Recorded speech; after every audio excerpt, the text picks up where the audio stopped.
Boa tarde a todos do canal do IFMT, Instituto Federal de Mato Grosso.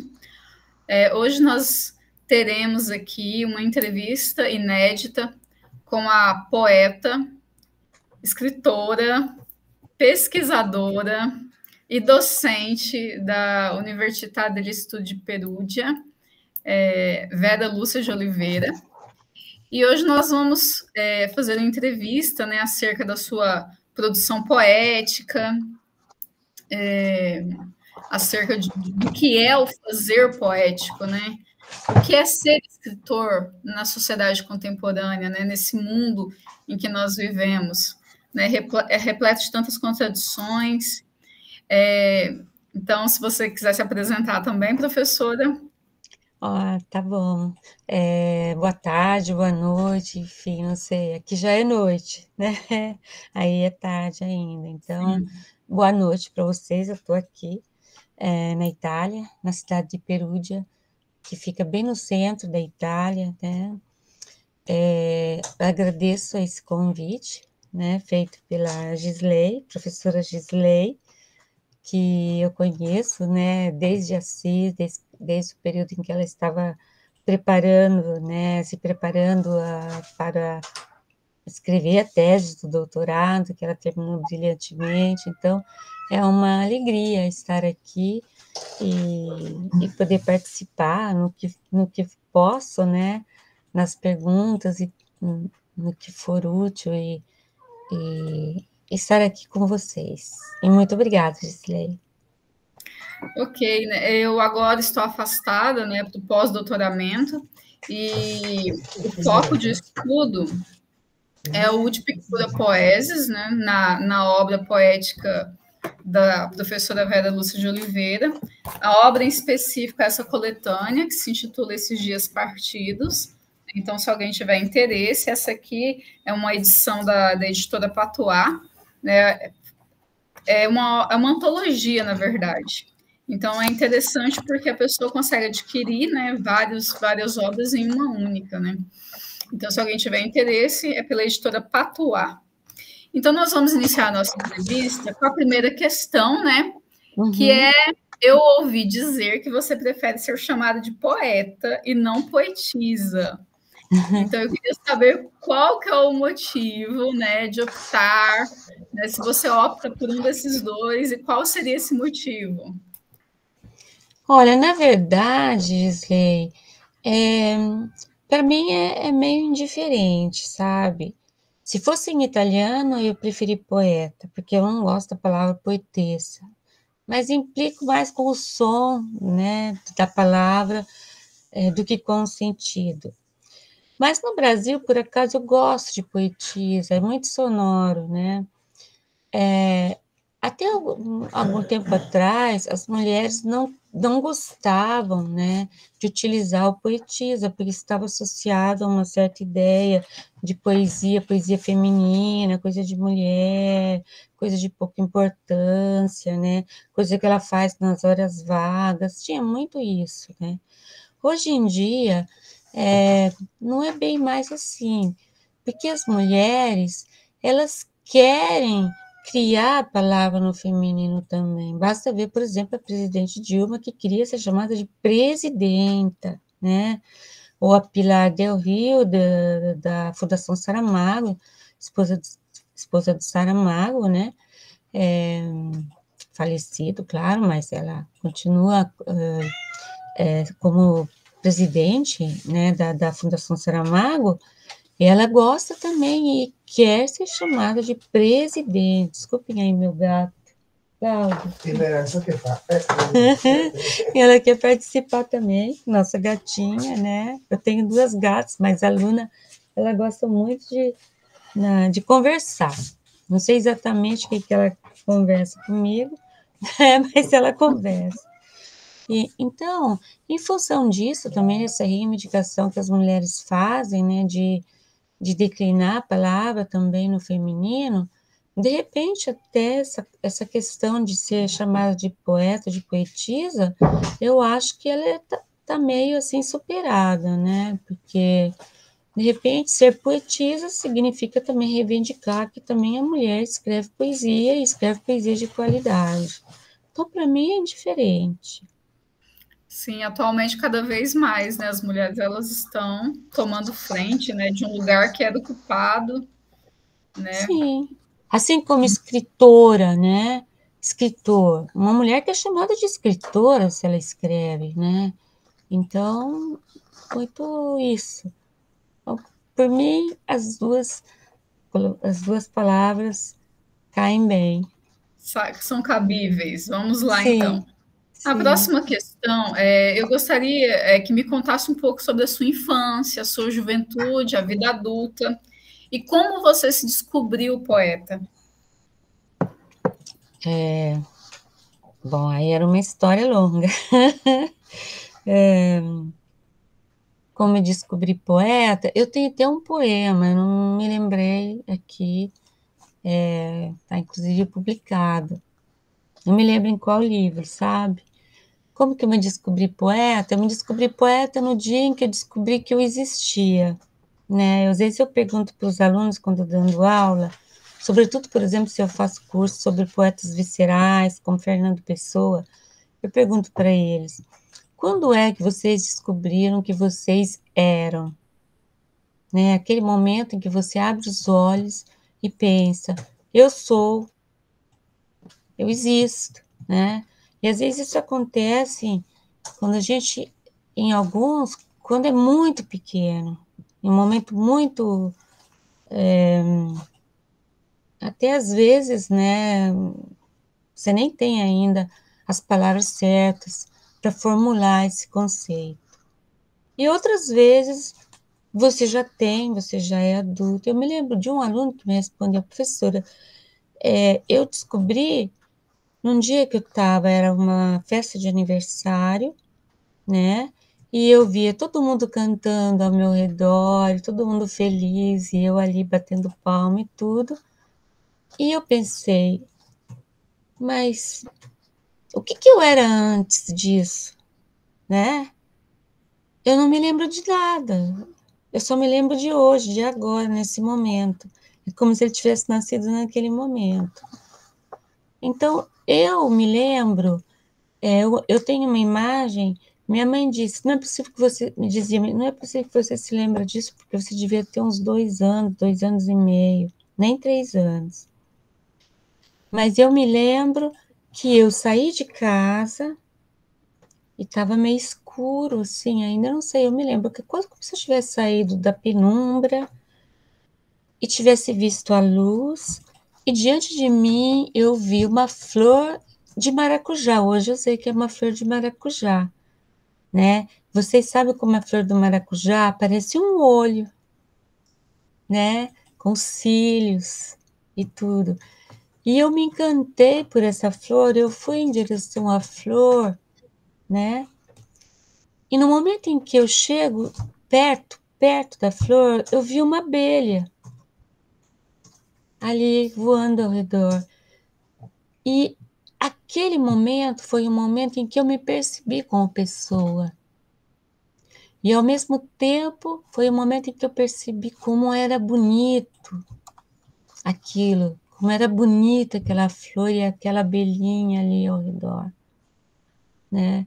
Para mim nasceu naquele momento a consciência e nasceu o senso estético, o achar bonito a vida, a luz.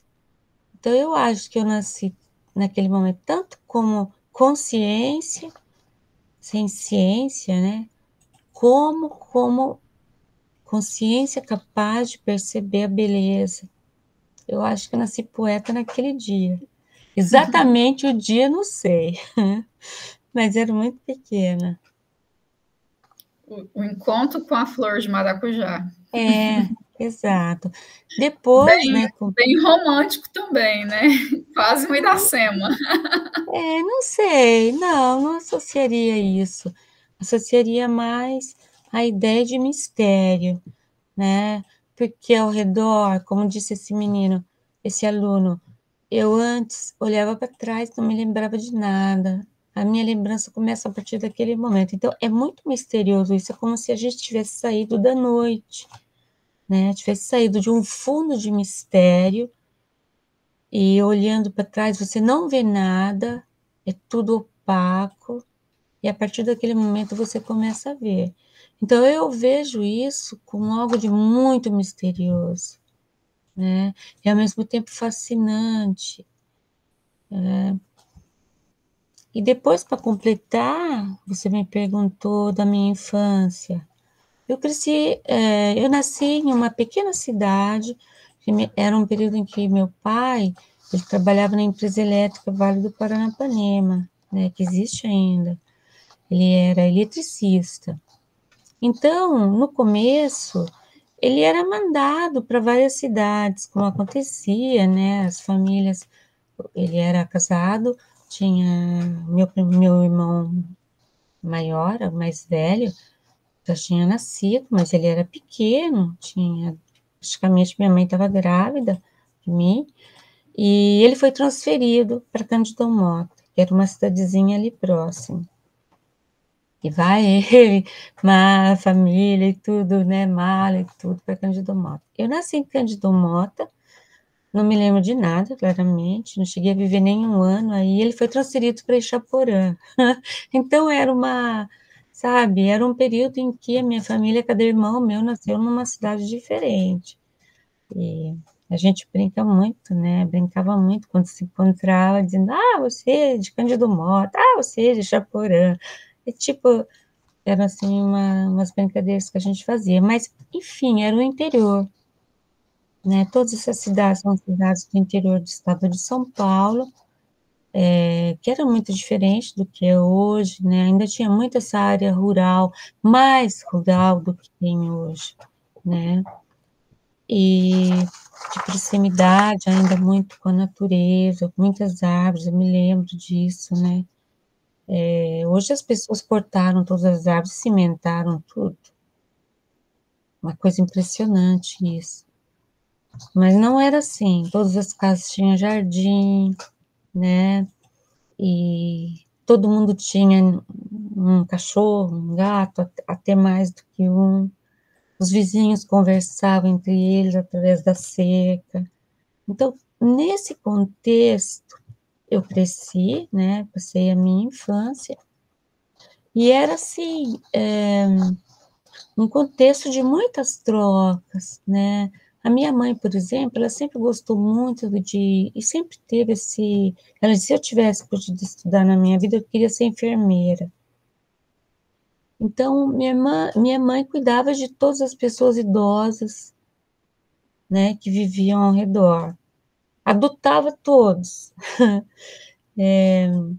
Então, eu vivi sempre muito em contato com pessoas fragilizadas, né? E sempre com muita curiosidade de entender também, me questionando sobre o que era morte, sobre o que era vida, sobre o que era velhice, né? Sobre o que era o estar doente. E outros questionamentos, assim, que poderiam até ser absurdos para aquele momento, né? Porque não era o momento em que se pensava que os animais tinham uma consciência, ou que as plantas tinham uma consciência, mas eu pensava que tinham. Eu pensava que tinham, né? Em relação com as árvores. Desde pequena, eu abraçava todas as árvores. Eu não posso ver uma árvore que eu vou abraçar. E hoje ainda eu faço isso. Né? Então mas era uma infância difícil, sabe? Porque meu pai trabalhava, tinha um salário de operário, né? Minha mãe também trabalhava, fazia o que ela podia. Depois ela começou a fazer também bolo, ela gostava muito. Minha mãe tinha muita propensão para arte, para criatividade. Ela pintava, depois de um certo período ela fez um curso, ela começou a pintar tecido. Eu tenho coisas belíssimas da minha mãe em casa. Toalhas que eu tenho dó de usar, de tão lindas que são. Né? E uma infância pobre, a gente quase não tinha brinquedo, Minha mãe, meu pai comprava uma bonequinha no Natal e minha mãe fazia roupinha, costurava, era o nosso presente de Natal. E, enfim, eu não quero também mitizar isso, a pobreza nunca é uma coisa bonita, né? Não mitizo nada dessas dificuldades. Inclusive, aprendi a ser mais sensível e mais tendencialmente aberta a perceber essas desigualdades que persistem no Brasil, né? Sim, é uma boa parte da população ainda sofre alguns percalços, né, para poder estudar, para poder, Sim, né, sim, vencer na vida, né? Vencer no sim, sentido de ter uma vida tranquila, né? Não ser rico, coisas do tipo, né? exato. Você ter uma vida com uma certa dignidade, né? É muito importante essa questão da dignidade. Você deixar a pessoa na condição de se sentir humano, né? De ser respeitado. Isso E falta. você fez letras em Assis mesmo ou não? Fiz, né? Eu trabalhava, fiz. Eu sempre gostei muito de ler, sempre gostei. Buscava livros no momento, né? Como eu tive essa infância, não era muito frequente a disponibilidade de livros em casa. Mas eu buscava livros em todo lugar que eu ia, alguma casa que eu via que tinha uma biblioteca, né? Eu sempre gostei muito de ler, de inventar histórias, né? Desde pequena, eu gostava de inventar histórias, né? Se eu conhecia uma pessoa, por exemplo, eu começava a pensar em como era aquela pessoa, como era a vida dela, e eu começava a criar na minha cabeça, a imaginar como podia ter sido, né? Então, a literatura sempre alimentou esse lado. E justamente por isso, quando eu fiz o colegial e tudo, todo o percurso que eu fiz, eu sempre quis ser escritora, né? Na minha cabeça eu dizia, quando as pessoas perguntavam, o que você quer ser quando você crescer? Eu dizia, escritora e professora, né? As duas coisas que eu gostava, que eu queria fazer. E, portanto, a escolha do curso de letras em Assis foi uma escolha, assim, muito. Para mim, tinha ali a faculdade que eu queria, não precisava nem mudar de cidade, né? Então, eu fui muito, fiz o vestibular, eu queria aquilo, eu queria letras, né? Eu queria ler mais coisas, entender mais os textos que eu lia, decifrar certos autores, né, entrar melhor em certos autores que para mim eram difíceis. É por isso que eu escolhi o curso de letras e também gostei muito de ter feito o curso de letras em Assis. Conheci professores assim maravilhosos que perceberam essa minha fome de conhecer o mundo, né, de ler, de... E você sabe, né, Gisley, tem uma biblioteca também muito boa na Unesp. Sim. Tinha o senhor Cássio ali da biblioteca, ele já se aposentou, ele me deixava levar para casa quantos livros eu quisesse, né? A gente tinha uma limitação de 3 livros, eu ia lá dentro, pegava 5. Ah, vai, leva. Antes não era computadorizado, né? Mas ele sabia que confiava, né? Muito sabia que eu lia, ele trazia os livros certinho de volta. Você morava em Cândido Mota mesmo e vinha de ônibus. Não, eu sempre morei em Assis.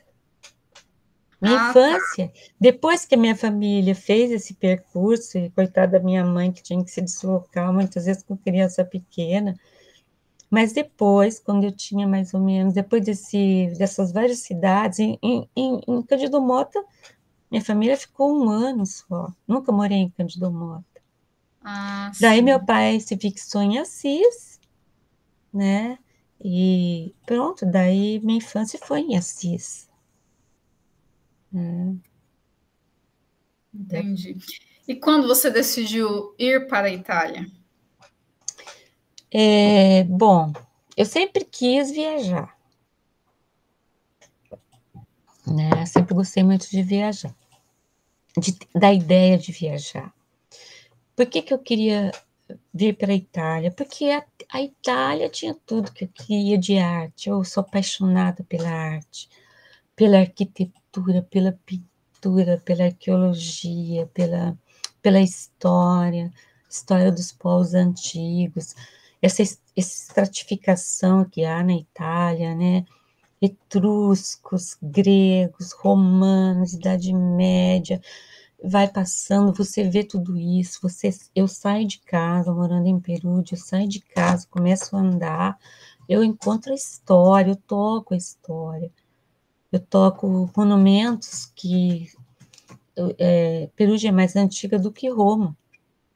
Eu tenho monumentos aqui que têm 700 anos antes de Cristo. Então, são 2.700 anos, né? E é uma das poucas cidades que tem monumentos etruscos, essa civilização, para mim, iluminada, avançadíssima para o tempo, né? Muito mais, em todos os sentidos, mais avançada, digamos, entre aspas, do que os gregos, do que os romanos. A mulher tinha um papel muito importante no mundo etrusco, ela era respeitada. Ela participava ao lado do companheiro dela, do marido, enfim, das festas, de tudo. Ela é sempre representada nos túmulos etruscos, ela está ao lado, né, do marido. E então tudo isso eu queria conhecer, né? A Itália tem uma concentração enorme de arte, é uma fascinação para quem gosta. Além do fato que eu tinha curiosidade de voltar, porque a minha mãe é de origem italiana, né? E minha avó tinha algumas memórias da Itália, e às vezes ela falava, mas, enfim, ela nunca pôde voltar para a Itália. Os imigrantes dificilmente naquele tempo voltavam, né? E eu queria A sua família, então, é de descendência italiana? também, por parte de mãe, sim. Por parte de mãe. Por parte de pai, a origem portuguesa, porque o sobrenome Oliveira é de Guimarães, né? Uma cidade portuguesa, nasceu ali esse sobrenome, de origem provavelmente judaica. Todos os sobrenomes né, de plantas, Oliveira, Pereira, sei lá, agora não me vem. São sobrenomes de origem hebraica, né? Porque eles escolheram em Portugal o nome de plantas. Na Itália escolheram cidade, né? Então, pronto, o fato de eu ter escolhido italiano, na verdade, eu tinha escolhido as duas línguas eram inglês e italiano. E era difícil entrar para inglês, porque tinha uma seleção muito. Eu entrei, passei essa seleção, era boa aluna de inglês também. Mas quando no terceiro ano a gente fazia a escolha da língua para o quarto ano, ao invés de escolher inglês, eu escolhi o italiano. E eu me lembro ainda do professor de inglês, o Mário Mascherpi, não sei se você chegou a conhecer. Não? Não. Não. Mas ficou, porque era um professor muito conhecido, né? Ele faleceu há não muito tempo. Quando você foi, ele já estava aposentado, certamente. E um dia ele me encontra no corredor da Faculdade de Letras da Unesp, para e fala para mim: eu não acredito que você escolheu italiano e não inglês. Ai, professor, escolhi. Aí ele olha para mim e fala: me responde uma coisa. O que você vai fazer com o italiano quando você terminar o curso?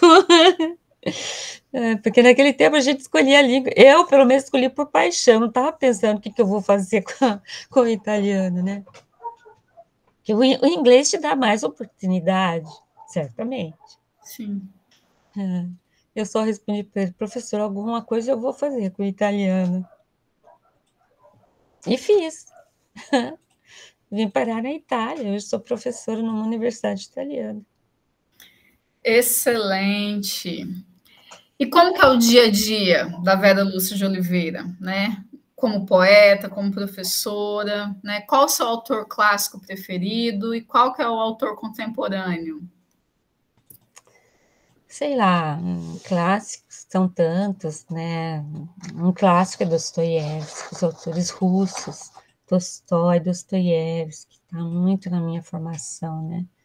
Dostoiévski é um autor que eu nunca abandono, né? Para mim é um texto, quando eu não estou bem, quando eu estou atravessando um período, inclusive às vezes de problema físico, que eu estou, por algum motivo, tenho que ficar meio de molho em casa, na cama, eu vou para o Dostoiévski. Porque, para mim, ele tem um jeito de escrever que cura a alma. Para mim é assim, né?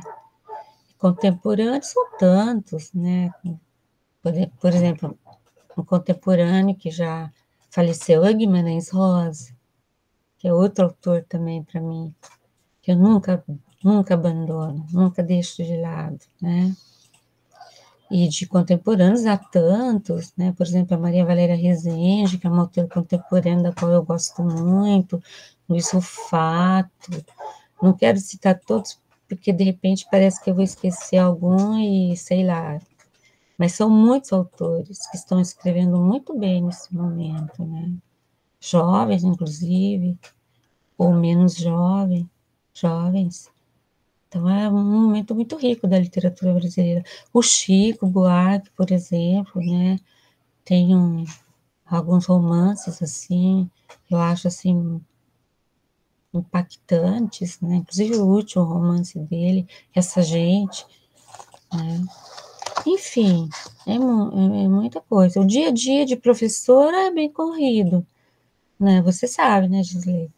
A gente tem que fazer muita coisa.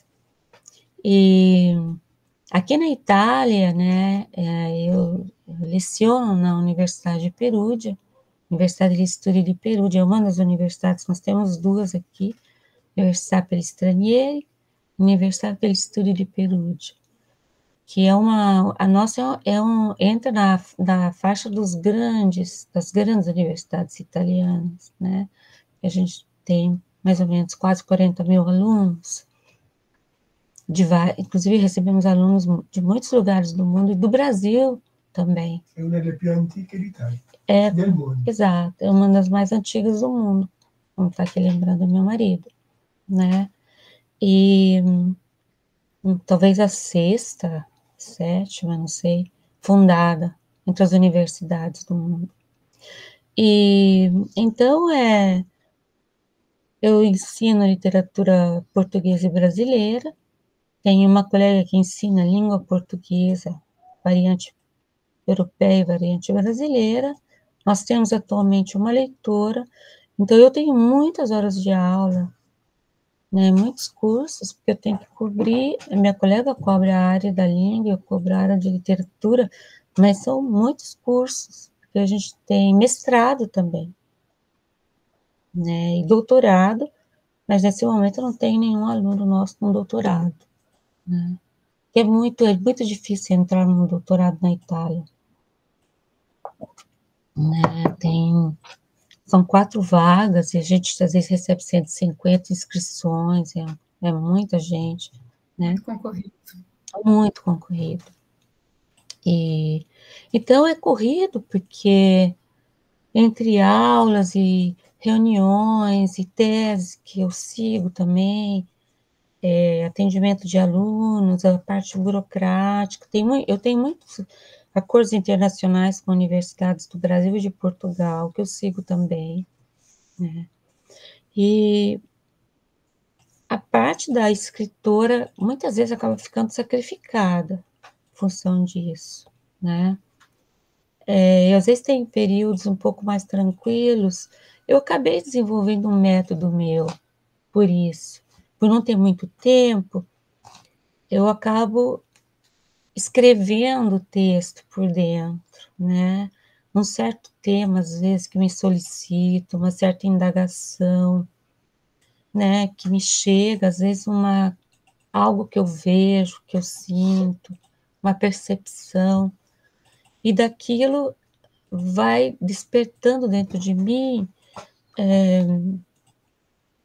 uma curiosidade, uma busca que me leva não só para a literatura, me leva para a filosofia, por exemplo, para a antropologia, eu gosto muito da antropologia, para a psicologia, me leva para outras ciências também. Eu vou buscando informações sobre aquilo, enquanto isso eu estou dentro com aquilo, né? E de repente, sabe, eu percebo que em algum momento eu tenho algo para escrever, né? E aí esse algo já é como se tivesse sido escrito já dentro, né? Porque eu percebo isso, sabe, Gisley? Porque eu escrevo um texto, às vezes eu tenho aquele...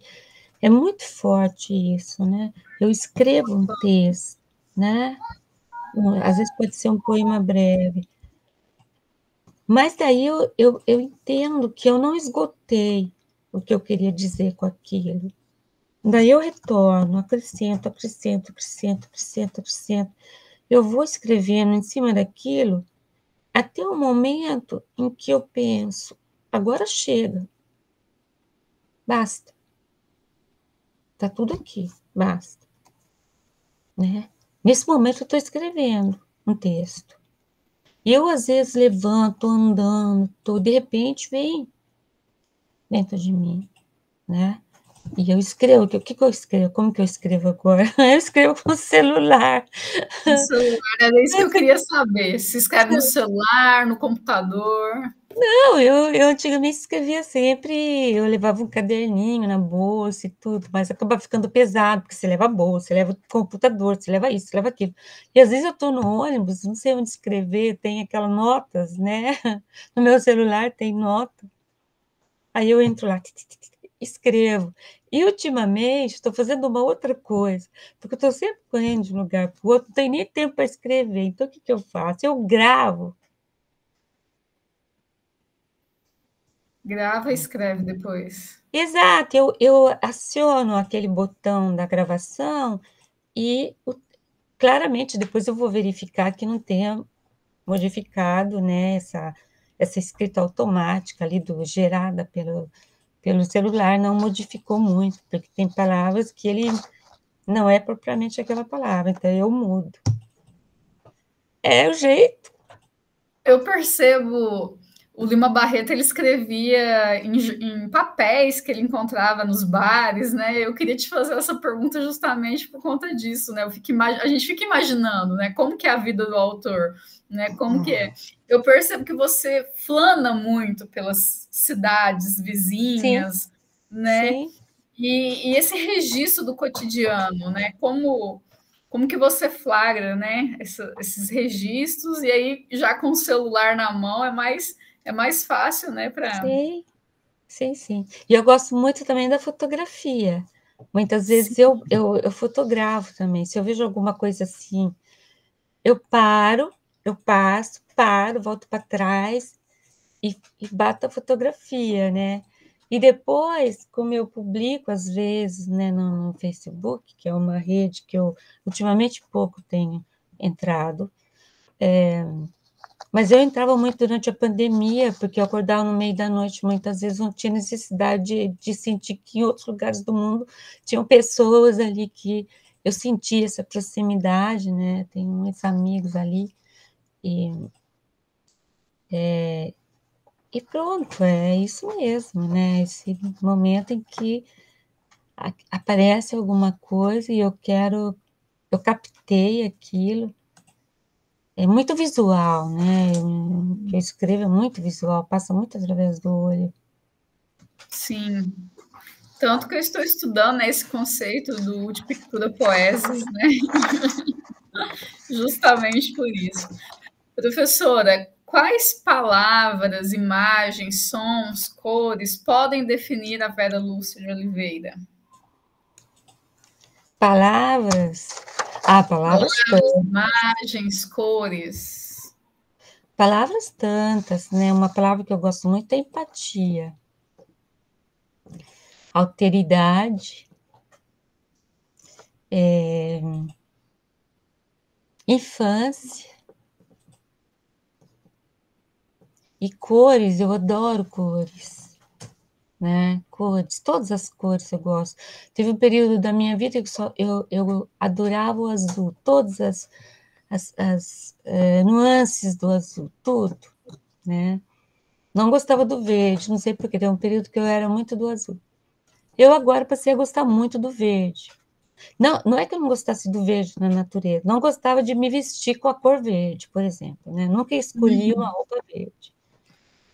E agora eu estou muito no verde, eu gosto muito quando eu vejo, né? E o vermelho no inverno também, porque quebra essa monotonia das cores. Os europeus no inverno, eles usam muitas cores escuras, basicamente só cores escuras, né? Quase como se eles sintonizassem com a falta de luz. Sim. Então, eu uso muito vermelho justamente para quebrar um pouco isso. E é isso. Sons também, você perguntou, né? Sim. Sons, música. Música. Tudo que eu faço, eu estou sempre acompanhado pela música. Ouvindo músicas brasileiras ou italianas? De todo lugar. Eu enlouqueço, porque tem esses, como é que falam, né? Esses programas que vão sondando, né? Por exemplo, no YouTube. Ele apresenta o que ele acha que você gosta, né? Ele faz um tipo de seleção de música. Então, eu faço esses... como é que a gente fala? Existe um nome na informática, agora não me está vindo, que faz essa sondagem. Então, como eu passo de um país para o outro, eu gosto de ouvir música de outros países também, em outras línguas, então ele não sabe o que propor cada vez. Cada vez. Mas, claramente, muita música brasileira, muito. Agora tem que ouvir o Rasqueado aqui do Mato Grosso. Pois é. Já ouviu o Rasqueado? Não conheço. Aqui no Mato Grosso tem um Rasqueado. É um pouquinho... Então, tem alguma afinidade com o sertanejo? Um pouco. Tem um pouco de afinidade com o sertanejo, mas aí é porque é tocado de uma forma diferente. É mais tipo, eu acho, né? Eu acho mais pro forró sertanejo, sabe? Música eu vi dançante. também. Se dança também. É dançante, aham. Fiquei curiosa, vou procurar. Quando se algum dia tiver a oportunidade de vir aqui, né, tem o rasqueado, tem outras danças também, tem a dança do siriri, é bastante interessante. Agora, tratando especificamente das suas obras, eu observei que 13 poemas, né, dessa coletânea Esses Dias Partidos, eles abordam sobre o fazer poético. Então, eu queria saber de você o que significa escrever poesia, ser poeta. Né? Em um poema seu, do livro A Poesia é um Estado de Transe, tem um verso que diz que tem palavras que têm cicatrizes. Né? O que seriam essas cicatrizes? Né? O que significa escrever poesia? Né? É algo que dói. Né? Eu lembro muito da Clarice Lispector, que ela dizia que escrever dói, né? Que ela sentia tudo na ponta dos dedos, né? Tem até um da Berta Waldman, da Vilma Areias, da Unicamp, que é Na Ponta dos Dedos, que é uma expressão da Clarice Lispector, né? Então, esse sentir da poesia, né? O que seria isso, aliás? Então, esse livro, né, A Poesia é um Estado de Transe, até o título era corajoso, porque No Brasil, houve um tempo assim, e quando eu estava me formando, havia muita. Não sei se posso dizer que estava muito na moda, mas a tendência era muita poesia construída, né? Partindo da experiência de João Cabral, né? Que tinha essa ideia, né? Da poesia que é como um engenheiro que vai montando ali a construção. Ele queria ser totalmente consciente das escolhas, né? Ele dizia tudo. Eu sempre acho que os poetas inventam depois uma poética em cima, não tanto do que eles fazem, mas do que eles querem fazer, né? Então eu acho que tem muito de misterioso também no João Cabral. Basta ver os primeiros livros dele, como há uma, são muito quase tendencialmente surrealistas, né? Então, eu acho que tinha esse elemento também no João Cabral, que depois, segundo a ótica que ele tinha, a visão que ele tinha da poesia, o poeta tinha que ter controle desse lado, não podia ser uma coisa que vem de algum lugar, mas ele queria ser, como podemos dizer, Artífice. exato, bravo, artífice, é isso mesmo. Brava é italiano. No Brasil se fala sempre bravo, mas em italiano, se é feminino, é brava. Eu sou mais da linha, eu não curtia muito a poesia concreta. Nunca curti a poesia concreta. Achava muito fria, né? Pensava, eu tenho que achar um outro recurso meu, né? E um poeta que eu amava e amo visceralmente, entre tantos, é o Manuel Bandeira, né? Gosto muito do Drummond, mas gosto de tantos, Adélia Prado, são muitos poetas, inclusive contemporâneos, que eu amo, leio e releio, né? Manuel de Barros. Mas, de todos esses poetas, para mim, o que me tocava mais profundamente era o Manuel Bandeira. E o Manuel Bandeira dizia, né? Eu não sei de onde vem a poesia, né? Não sei de onde vem, mas de onde vier é bem-vinda, aceito, não me importa que venha de um lugar para mim misterioso, eu aceito, sim? Digli che tu hai scelto italiano perché volevi leggere Ungaretti lì. Sim. Meu marido aqui está sugerindo a ligação com Ungaretti também, né? Essa profunda ligação com Ungaretti, que é um grande poeta italiano, um dos maiores, né? Para o qual cada palavra, essa condensação de sentidos nas palavras, vem muito da poesia do Ungaretti, né? A ideia de que você pode concentrar muito no pouco, que a poesia tem que ter o seu peso, né? Então, dizer a poesia é um estado de transe naquele momento era quase um desafio, naquele momento em que todos os poetas queriam, não, o lado racional, poesia é construção, poesia é, né, muito ligado ao, muito cabralino, digamos, e eu dizia, é também um estado de transe. Por que eu dizia que é um estado de transe? Porque o transe as pessoas têm uma ideia errada do que é o transe, muitas vezes. O transe é um momento em que a consciência se abre. O transe pode ser provocado por vários elementos, pode ser provocado, por exemplo, pela música, pela dança, né? Esse ritmo acelerado, muitas vezes, por exemplo, aquela dança, a dança que é uma religião também, né? Na Turquia, em que o dançarino começa a virar, como se chama, Cláudio? Dervish. Darvish, né? Ele começa a virar, e você não sabe como que ele não cai, ele entra em transe, né? Pode ser provocado também por alguma substância, como, por exemplo, alguns indígenas que usam, a iacuana, por exemplo, os Yanomamis usam. E os místicos, todos os místicos, de todas as religiões, tem místicos.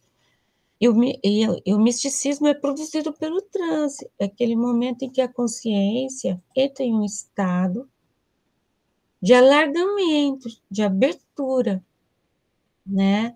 Essa abertura que é propiciada pelo transe, ela é propícia para a arte, porque você vê mais, ouve mais, enxerga mais. É como se tudo dentro de você se ampliasse, tá?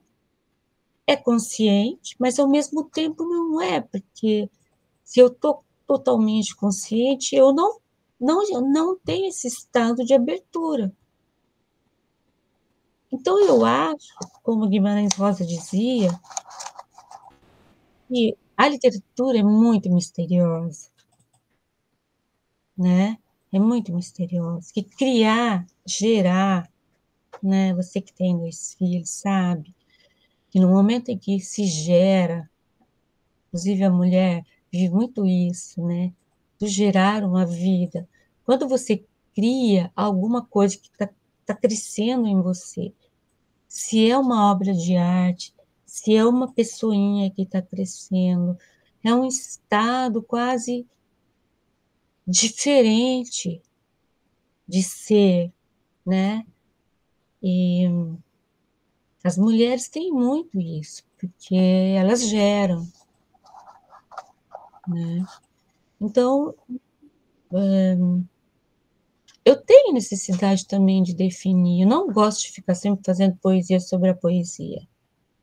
É cansativo, né, a linguagem. Mas, de vez em quando, eu sinto necessidade, para mim mesma, de entender o que é esse processo da arte, da escrita, né? De onde vem, né? Quanto ao fato de você dizer as palavras têm cicatrizes, né? Você cita esse verso. Porque as palavras não são neutras. Elas são ditas, mas elas dizem também. Elas falam de quem as usa. Elas transportam, né? Então, nada é neutro. Eu escuto tudo que as pessoas falam. E quando elas falam, pela fala, eu entendo como elas são, pela escolha de palavras, né? Que já saem de dentro delas, às vezes com cicatrizes. Tem muito a ver com a questão do autoconhecimento, né? Sim, sim. Eu percebo que você transita entre vários temas. Eu tenho algumas questões relacionadas a isso. Eu percebo que você transita entre vários temas, né? Não é uma coisa fixa, né? É muito a ver com o eu mesmo, né? Com o conhecimento desse eu, né? Não sei se eu estou enganada. Não, mas Mas sim, é o que eu sinto, né? Quando eu leio seus textos. sim, mas é que não é que eu estou só interessada no meu eu, porque eu me cansaria muito fácil. Não, mas eu falo assim, não relacionado a você, mas relacionado aos sentimentos, Sim, né, das pessoas como um todo. exato. Minha necessidade de entender as outras pessoas ao redor, porque se a pessoa ficasse só olhando para dentro, ficaria muito cansativo, ficaria muito reduzido isso. Primeiro, porque você não vai conseguir ver tudo, nós não conseguimos, nem nós conhecemos perfeitamente, profundamente, né? Segundo, porque eu tenho muito mais curiosidade pelas pessoas que estão ao meu redor, muita curiosidade, sempre tive, né? E sou muito, às vezes,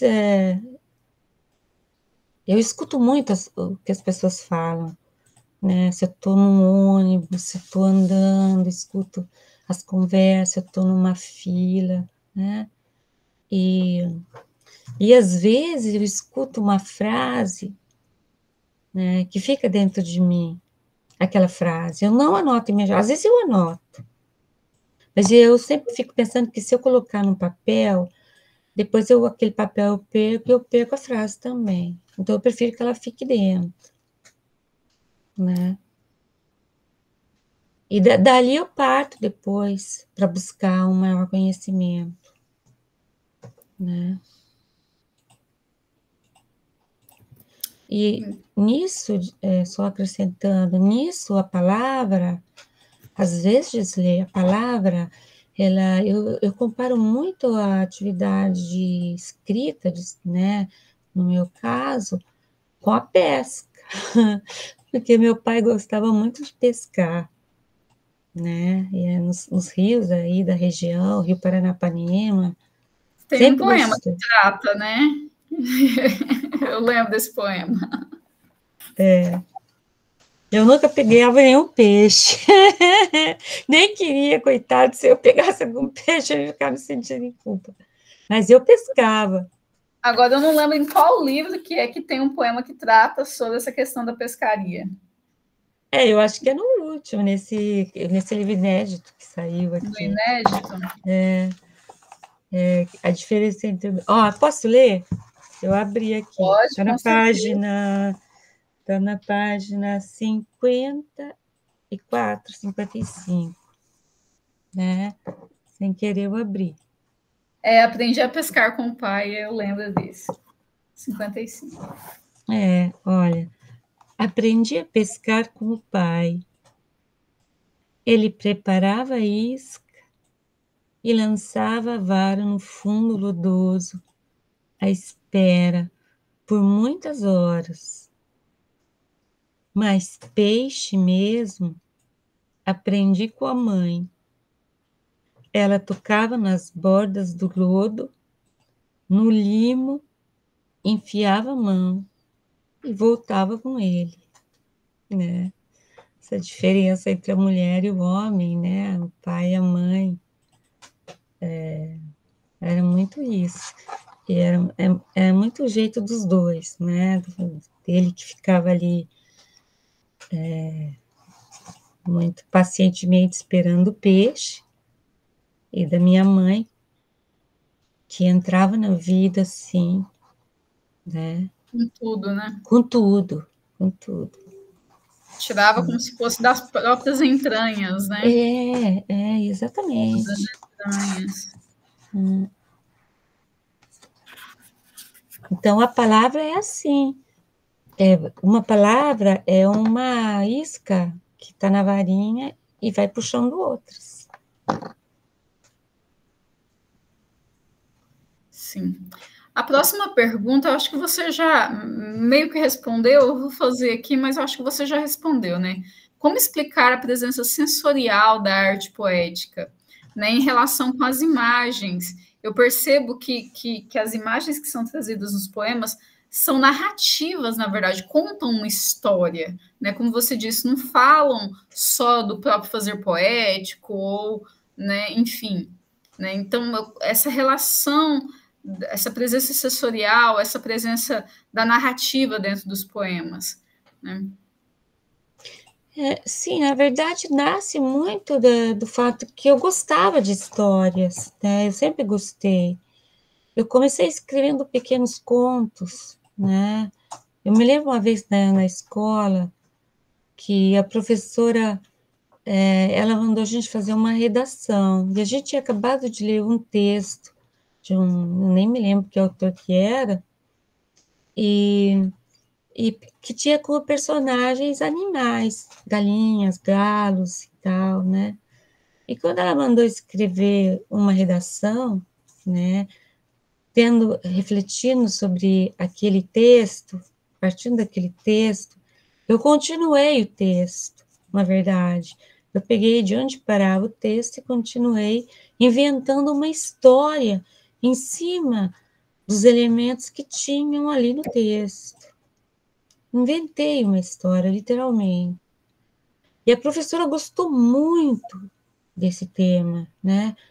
E perguntou, mas de onde você tirou isso? Eu falei, não sei, professora, eu tirei da minha cabeça.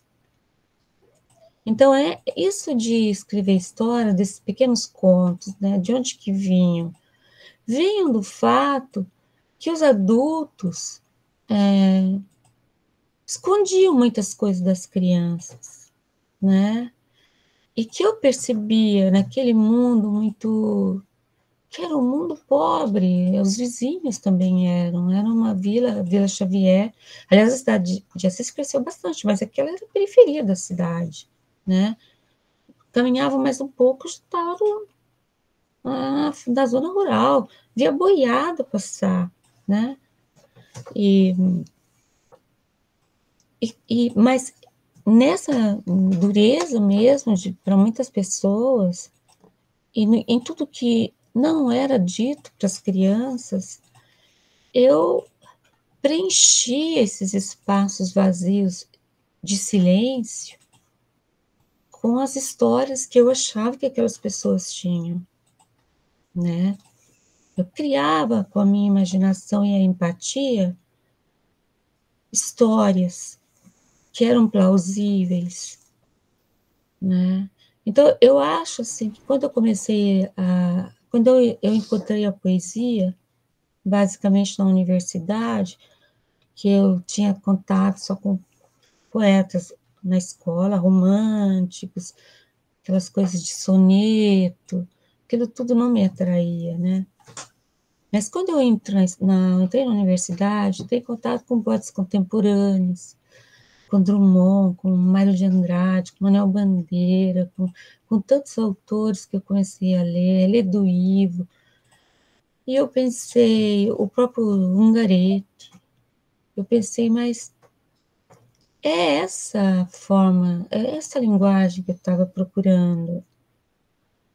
Eu queria uma linguagem densa, concentrada, eu queria encontrar uma palavra que pesasse tanto quanto uma pedra, que eu pudesse colocar a palavra num lado e a pedra no outro, e elas pesassem igual. Mas não porque pesassem, porque eram insuportáveis, mas porque eram densas, compactas. E a poesia é assim, né? Mas claro que eu trouxe para a poesia esse lado narrativo depois, né? Você viu muito bem isso. Na verdade, muitas vezes eu conto histórias. Sim, inclusive tem um poema seu, né, que se chama Histórias, que ele é do livro No Coração da Boca, de 2006, que ele diz, né, minhas histórias não lhe conto, mas se quiser, invento.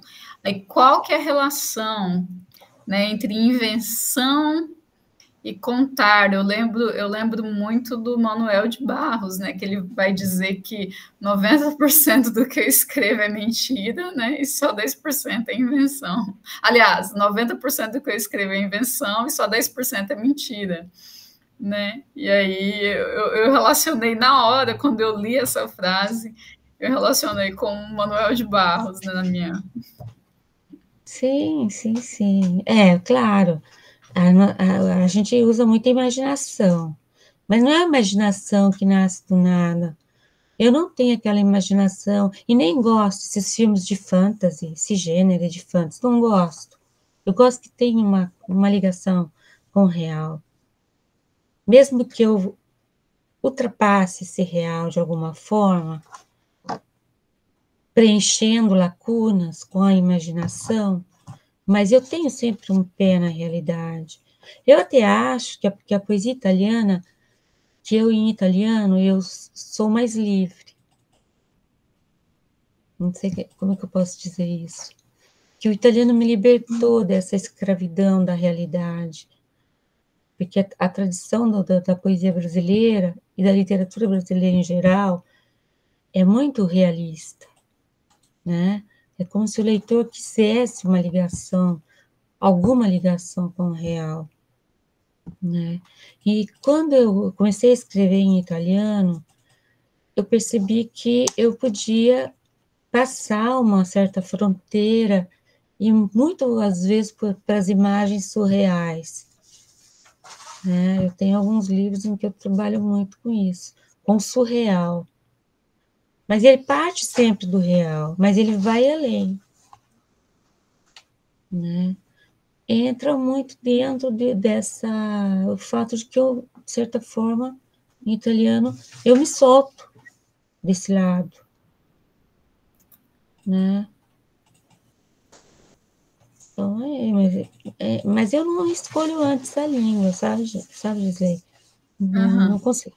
Não é que eu faça a escolha antes de que língua eu vou usar, né? Tem um poema seu que, inclusive, o artigo que eu fiz, não sei se você chegou de ler, mas que ele trata, eu até relaciono, né, com uma obra do Dali.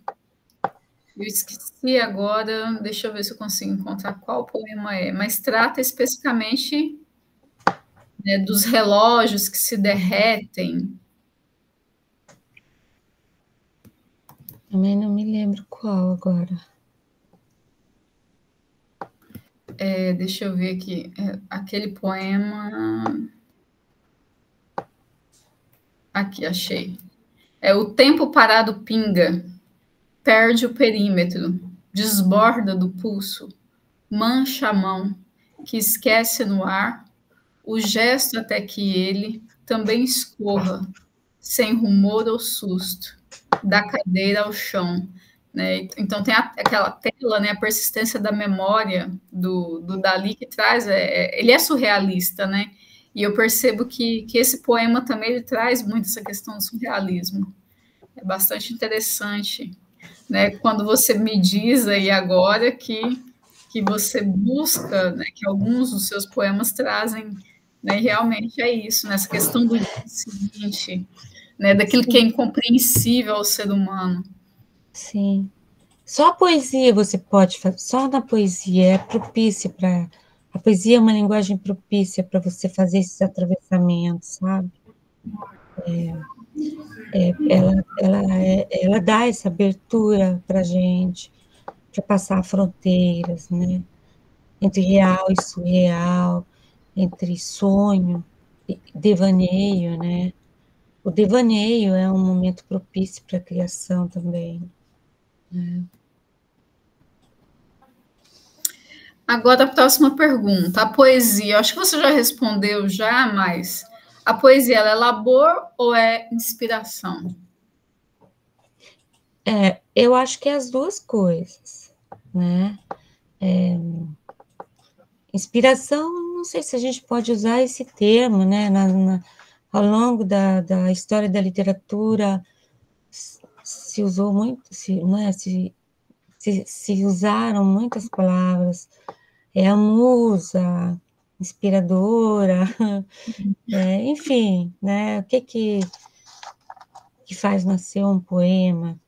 Como eu disse antes, às vezes é uma percepção, uma imagem.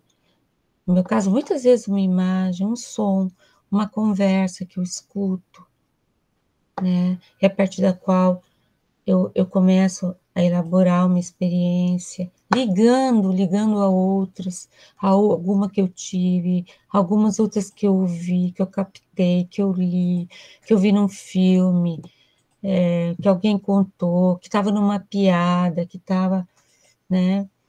Então, tudo é matéria de poesia, né? O Manuel Bandeira dizia, a poesia está tanto nos chinelos quanto nas estrelas, né? É só poeta, é só a gente ficar atentos, né? E é labor também, pode ser um labor interior, muito longo, e pode ser um labor exterior, no sentido de que você passa o texto, né? E eu tenho um processo assim, quando eu escrevo um poema, né? Às vezes ele já está pronto, eu não mudo nada. E às vezes não. Sobretudo poemas que eu não termino, que eu não consigo. Naquele momento eu não consegui terminar. E parece que depois eu não consigo, eu fico virando. Aí eu olho, leio, passo um pouco de tempo, acrescento alguma coisa, imprimo, ponho ali com clipes, põe um clipes ali, vou juntando essas versões, não jogo fora a primeira. Mas, para mim, é sempre válida a última. Até o momento em que, de repente, eu olho para aquilo e falo, não, isso aqui não tem conserto, é melhor jogar fora. Mesmo que tenha um núcleo que eu entendo que seja um núcleo denso, mas ele não está resolvido, né? Ele não encontrou o modo certo de ser dito. Só que, às vezes, já aconteceu que, antes de jogar fora, eu vou ver a primeira versão. E, às vezes, eu penso, por que eu fiquei fazendo se essa aqui era melhor? Né? Então, às vezes, a primeira era melhor do que a última, onde eu fui trabalhando. Então, cada poema é um poema, né? Eu não tenho, assim, muito... Mas eu gosto, sim. Eu gosto, por exemplo, quando eu escrevo, às vezes, naquele momento, deixa eu mostrar, deixa eu ler para minha irmã, né? Deixa eu ler para o meu marido, sei, em italiano. Às vezes, eu até leio em português para ele. Posso ler um poema? Eu falo, pode. Eu não entendi muito, ele fala, mas eu escuto o poema lido, né? Isso também ajuda a entender se funciona ou não. Aí eu falo, não, isso aqui não tá bom, esquece. Eu falo para ele, esquece que não tá bom, não gostei, né? E daí, mesmo que eu entenda que está pronto, e eu não escrevo um poema, eu escrevo um livro, né? Eu escrevo, é um fio que vai puxando o outro. Daí, o que eu faço? Naquele momento, eu não tenho aquela lucidez, eu acho, para avaliar aquilo que acabou de sair. Como toda mãe olha para o filho e diz, ai, que lindo que é esse filho. Depois alguém fala, tadinho, ele é feinho. Né? Por exemplo, ele está inchado, sai do parto, não é propriamente bonito, mas a mãe acha bonito. Né? Então, eu deixo sempre um tempo para eu voltar com lucidez, com distanciamento, né? E ler. Às vezes eu acho, puxa vida, isso aqui é uma porcaria, jogo no lixo. E às vezes eu acho que vale a pena e pronto, continuo o trabalho. Né? Eu não tenho medo de jogar fora, não. Você não fica com aquele sentimento de falar assim, eu poderia ter trabalhado mais nesse poema.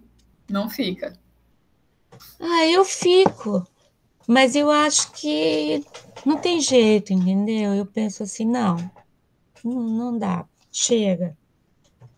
Isso aqui não quer ser dito ainda. Não quer ser dito ainda. Então eu jogo fora, eu rasgo e jogo no lixo. Né? E quanto a ver, né, só para acrescentar uma coisa que eu me lembrei antes, esqueci, que nasce muito do ver, né, do ver, da minha paixão pela arte, pelas cores, né, pela natureza. Nisso eu estou numa região belíssima, daqui a pouco começa a primavera, eu adoro flores. Adoro flores. Minha casa é cheia de plantas. As pessoas que vêm aqui falam, parece que eu estou numa floresta. E eu me lembro, sabe, Gisley, uma coisa que minha mãe me disse uma vez, porque eu me lembro de umas vezes que eu fui para Assis, eu já estava aqui na Itália, né?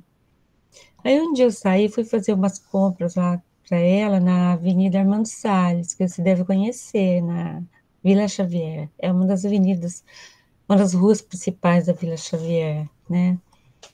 E passando assim numa loja de coisas para criança, né?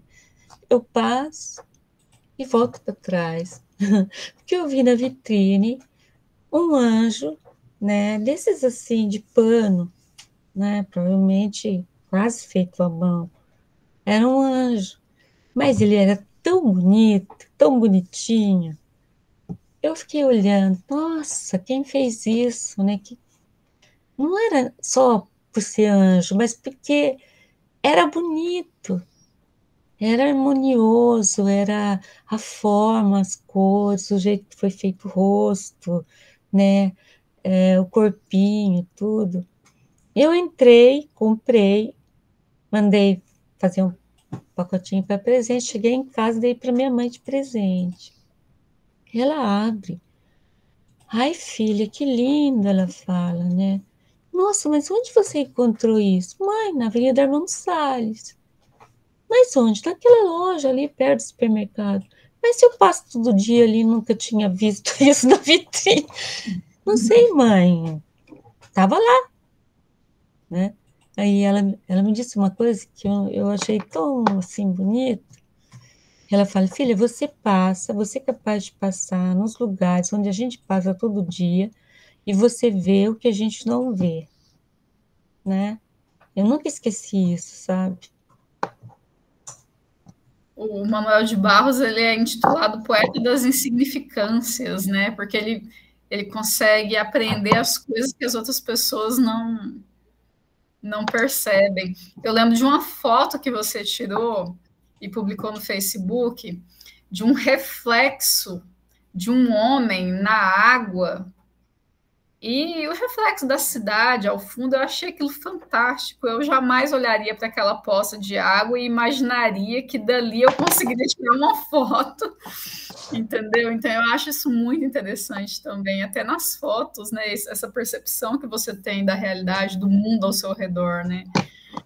Eu acho que o poeta não é qualquer um que é poeta, né? Tem gente que escreve algumas coisas, falam de amor, mas eu acho que o poeta ele tem essa relação distinta, né, com o real, eu acho, eu acredito. Tem inclusive uma colega que fala para mim, quando você vai publicar um livro de poemas e fotos, né? É, teria que ter tempo, selecionar fotos e tudo, mas eu gosto por isso da fotografia também, né? De colher esse inusitado, né? Então, a próxima questão: a representação da família é uma constante em suas obras, e principalmente a figura materna.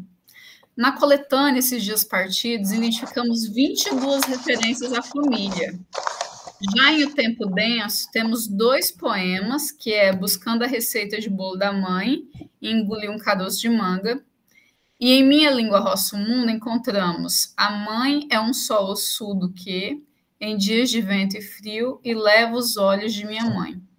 Então, como lidar, né? Como que a sua poesia lida com a percepção de mundo da sua mãe, que transborda sentimentos e memórias para o papel, né? Porque minha mãe tinha esse olhar também, de certa forma, né? Minha mãe gostava muito, gostava das pessoas, como eu disse, e aprendi muito isso com ela, a solidariedade, né?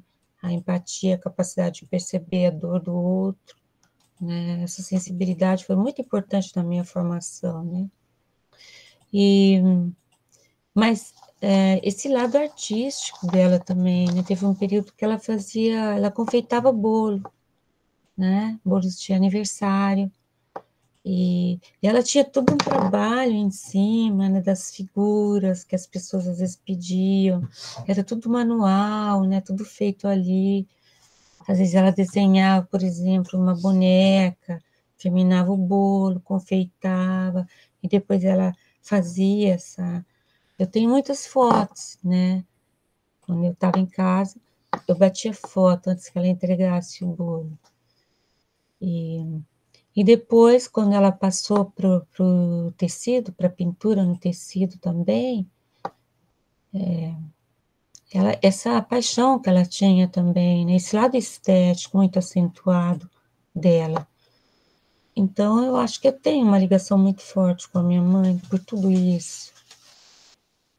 O modo visceral que ela tinha também, e o sofrimento, às vezes, por exemplo, quando a gente brigava, né, que eu percebia, assim, que ela tinha me transmitido uma dor que era dela, né, que ela tinha que ter resolvido aquilo, e que ela passou para a gente. Não, sem dizer, ela passou, como os pais sempre passam, mesmo através do silêncio, né, para os filhos. E eu me lembro, até um dia eu estava fazendo terapia, também porque eu perdi meu pai cedo, e acabou que minha mãe era a pessoa central da casa, né? E eu me lembro um dia que eu estava fazendo terapia, que eu cheguei em casa, eu estava com muita raiva dela, né? E eu dizia, eu carrego a tua dor, por que você não resolveu esse problema sozinha, né? E naquele momento, e ela olhou para mim assim, puxa vida, depois eu pensei, como eu fui cruel quando eu disse aquilo para ela, né? Mas aquilo estava transbordando, porque fazendo a fisioterapia que eu estava fazendo, freudiana e tal, você vai encontrando, assim, elementos ligados à tua formação, né, a tua percepção de família e tudo. E aquilo veio com ímpeto, né, que eu não pude conter. E só depois que eu entendi que aquilo tinha sido muito cruel. Ela não respondeu nada, mas tinha sido cruel, né? Como muitas vezes a gente acaba sendo muito cruel com os próprios pais, sem querer, né? Não tinha essa percepção de que aquilo poderia tê-la ferido muito, porque era involuntário. Claro que você transmite alguma coisa, não tem como não transmitir, mesmo silenciando, você transmite, através do silêncio, né? Então, é isso a presença dela, muito forte, do meu pai, né, do núcleo familiar. Sim. Eu percebo, assim, mais da mãe, né? Eu acho que a mãe a próxima questão é como foi a sua experiência como poeta no período de pandemia? Como esse episódio afetou sua visão de mundo e seu trabalho poético? Lembrando que o Tempo Denso ele foi escrito durante a pandemia. Sim. Então, sim, esses poemas eles têm uma relação histórica, né, com esse momento. Sim, realmente tem, muito, muito profunda, porque foram escritos naquele período. Mas eu não escrevi imediatamente, porque a Itália foi o país, depois da China, né, mais atingido pelo vírus, com muitos mortos na Itália, que o Brasil poderia ter evitado, né, porque chegou depois, bem depois no Brasil, com a vacinação e tal, poderia ter evitado muitas mortes. Mas na Itália, quando apareceu, a gente nem sabia o que era. Eu me lembro que eu cheguei da universidade, a gente estava jantando, com a televisão ligada, de repente o jornal é interrompido por um pronunciamento do primeiro-ministro nacional para todo o país, dizendo que, pedindo a colaboração dos italianos, tentando explicar o que estava acontecendo, que esse vírus era muito misterioso, mas ele era muito contagioso e perigoso, e que as pessoas tinham que colaborar para o único modo de evitar um número maior de mortes do que já estava ocorrendo era o lockdown, era esse fechamento, né, evitar que as pessoas circulassem, ficassem em casa, não saíssem. E a gente ouvindo aquilo, como assim? Eu tenho aula amanhã, como que eu vou ficar em casa, né? Vou ficar em casa, trabalho, meu marido também. Mas por quê? O que é isso, né? Então, um momento assim que a gente ninguém entendia muito, né? Claro, me inclinar, qualquer coisa. Desculpa, acabou minha água aqui. E essa vivência, né, do isolamento foi muito acentuado aqui, porque não podíamos sair de casa, né, e a multa era muito alta, mas as pessoas não saíram, as pessoas entenderam, né, deviam ficar em casa. Inventaram mil modos para se comunicar, começaram a fazer festa no terraço, a cantar, a tocar, né? No início, os italianos até chegou um momento que se cansaram até disso, porque o isolamento cansa.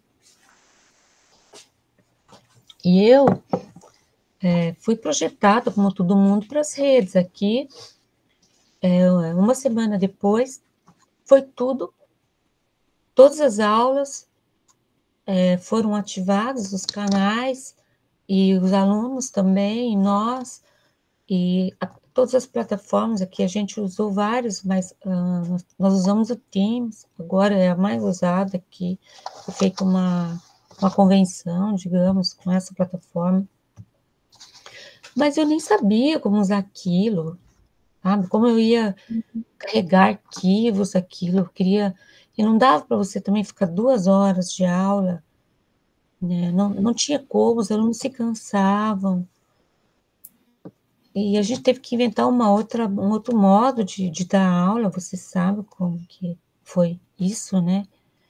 E sem poder sair. O que acontecia? Que no começo, sabe, Gisley, os alunos, eu começava a dar aula, mas eu entendi que os alunos queriam falar sobre o que estava acontecendo, né? Muitos alunos ficaram distantes das famílias aqui. Tinha alunos da Itália inteira, tinha alunos de outros países que não puderam viajar. Então, você tinha diante de você alunos fragilizados. Então, mais importante do que passar um conteúdo é conversar com ele naquele momento.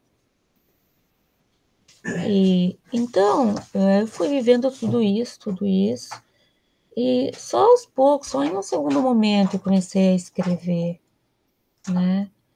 E comecei a escrever a partir do fato também que eu tinha muito insônia, eu acordava no meio da noite, e muito ansiosa, assim, ia para a cozinha, fazia um chá, né? Às vezes fazia espremia o limão, aquele chá quente com mel, com limão, lendo, e ouvindo um silêncio ao redor, muito grande. E fui escrevendo a partir disso, a partir dessa percepção um pouquinho estranhante, né? Estranhada do mundo. Todos estávamos vivendo, né? E do trágico também, do lado trágico, né? Enfim, nasceu muita literatura nesse período, né? Há, inclusive, estudos, publicações vão sendo feitas, revistas, né? Da produção do período da pandemia, né? Professora, a última pergunta agora é: por viver no entrelugar de 2 países, como você lida com esse paradoxo linguístico, já que você escreve tanto poemas em italiano quanto em língua portuguesa? Então, é meio assim, não é que eu escolho muito isso, né? Não é que eu decido, agora eu vou escrever em italiano. Eu nem achei que eu ia escrever em italiano, né? Porque eu sempre achei que a língua poética minha era a língua portuguesa, né? É a língua que estava comigo, onde eu tinha uma maior potencialidade, eu achava, de poder trabalhar, né? Dominava todos os registros. Então, quando nasceu o primeiro livro aqui, se chamava La Guarigione, o primeiro livro que eu escrevi em italiano, La Guarigione. E é um livro, porque, como eu disse para você, não são um poema, não sei se eu tenho algum aqui em italiano, por acaso não tenho, né? E esse livro que eu escrevi, eu pensei... E quando eu comecei os primeiros, eu falei assim, não, eu não posso escrever em italiano. Não é a minha língua poética. Eu vivo em italiano também, penso, sinto, mas minha língua poética é o português, pronto. E eu me autocensurava. Não, isso aqui tem que ser escrito em português, não pode ser em italiano. Só que acontecia que eu não escrevia em português aquilo. Aquilo nasceu naquela língua, foi elaborado naquela língua. Havia todo um trabalho linguístico em cima da língua italiana. que não tinha como passar para o português, né? Então, eu falei assim, bom, sei lá, de repente, né? É uma possibilidade. E aí, pronto, escrevi esse livro inteiro, esses poemas também, sem título, né? Muitos dos meus livros, pelo menos, não têm título, é um poemeto, como se diz na Itália, né? Tem um fio ligando um texto ao outro. E La Guarigione. Aí eu dei para o meu marido. Ah, belíssimo. Ah, você não vale. Tua opinião não vale, porque você é marido. Puxa vida, mas eu sei se é bom ou não. Não, mas marido não vai dizer que é feio, né? Eu disse para ele. E daí, como é que eu faço? O que eu vou fazer? Bom, deve ser, sabe o que eu vou fazer? Eu vou pegar e vou mandar para um concurso nacional, quando eu mando com pseudônimo, né? Que foi o prêmio Senigallia. É um prêmio relativamente importante. Claramente, os textos eles só aceitam textos em italiano, livros inéditos, né? Que você manda com pseudônimo. Assim, bom, ninguém vai saber mesmo quem é. Se acharem horrível, jogam fora. Não vou nem saber que fui eu que escrevi. Então, a ideia era muito essa, né? Qual não foi a minha surpresa, Gisley, quando me telefonaram dizendo que eu era vencedora do prêmio, né? Concorrendo com italianos, com escritores italianos. Eu me lembro como eu desliguei o telefone e disse, Cláudio, tem que te contar uma coisa, Cláudio é o nome do meu marido. Eu recebi o primeiro prêmio Senigallia. Eu falei para ele, né? Será que eles não erraram alguma coisa lá, não? Tenho certeza que sou eu. Eu achava que não era mal aquilo, né? Mas queria que os italianos queria ser avaliado também dentro do sistema literário italiano, né? E quando eu fui receber esse prêmio em Senigallia, num teatro, quando eu cheguei lá, esse teatro belíssimo, estava lotado de gente, eu fiquei lá no fundo. Depois que eu descobri que tinha um lugar na primeira fila para os vencedores, que tinha o primeiro, segundo, terceiro lugar, não tinha lugar, fiquei lá na última fila. Foi assim, meio... Assim, bem divertido mesmo essa experiência. Mas depois eu descobri, né, que foi dito no início, que houve uma contestação, né, que algum escritor italiano contestou que o prêmio fosse dado por uma estrangeira, né? E o presidente da júri, né, do júri do prêmio, leu uma parte do estatuto onde estava dizendo que não se pedia nacionalidade. Por acaso eu tinha nacionalidade italiana, mas, enfim, se eles contestaram isso, não era requerida a nacionalidade italiana, a exigência era que o texto fosse escrito em língua italiana, né? Então, assim, eu entrei, de alguma forma, também percorrendo uma outra língua, que, como eu disse para você, em italiano, eu sou mais livre, eu acho. Esse lado um pouquinho surreal, eu tenho mais liberdade em italiano do que em português para fazer esse tipo de trabalho em cima da língua, né? Mas é muito interessante também, eu gosto muito da língua italiana. E, então, eu acho que vem disso também, né? E os livros que você publica em português e italiano, por exemplo, são distintos, né? Ou você faz a tradução de alguns? No começo eu fazia, porque, por exemplo, eu publiquei uma antologia, um editor italiano queria uma antologia, mas ele queria que fossem poemas traduzidos, né? Então eu fiz esse esforço de autotradução. Mas eram textos que não tinham sido escritos em italiano, né? Mas o texto que foi escrito agora, hoje, eu não quero mais fazer a autotradução. Não porque eu acho que eu não tenho competência, mas porque só se eu criar um distanciamento muito grande temporal daquele texto para voltar como se fosse um texto de outro autor, para fazer a tradução. Senão eu não quero, porque eu não vou nunca gostar da tradução, né? Porque não é a mesma coisa, né? Como o Haroldo de Campos fala, transcriação, né? Eu vou ter que escrever de novo aquele texto em outra língua, mas aí já perde a graça para mim, porque eu não quero escrever o mesmo texto, eu quero escrever um texto diferente, né? Enfim, eu estou muito nisso. Inclusive, tem um editor aqui que quer publicar, mas ele quer publicar bilíngue. Estou pensando se eu faço isso, né? É um impasse, né? Sim. Professora, olha, eu quero agradecer, então, né, a sua presença, né, por ter aceito o convite, participar. Eu quero agradecer também a todos os telespectadores aí do Instituto Federal de Mato Grosso, né, que vão acompanhar a entrevista. E boa sorte, tudo de bom. Espero aí que este ano venham novas obras, né? Sim, Já tem obrigada. alguma no forno já ou não?